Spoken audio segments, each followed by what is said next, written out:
The purpose of language is much more than just getting your message, communicating a message from one person to from the speaker to the hearer.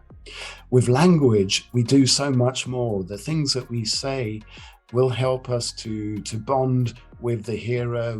We try to endear the hearer.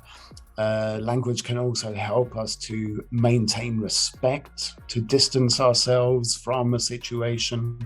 There's so many more things that we are able to do with language. But the big question, I suppose, is what is language? Is it computer language? Is it programming language? Is that a language? What about the universal language? Just making sounds and pointing and gestures? I'm throwing that question back to you.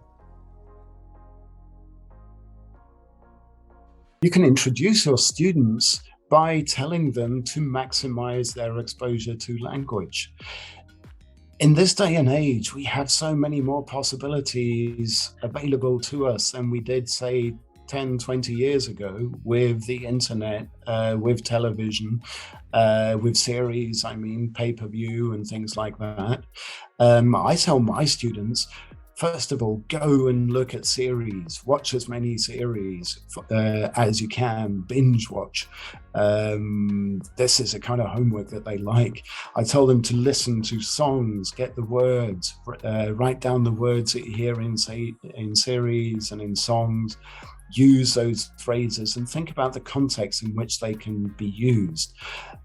Take them out of that context, try and put them into others in things like role plays, presentations.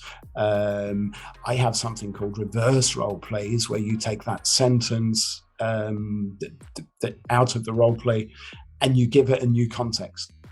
In role plays, you're given the situation first. Forget all of that.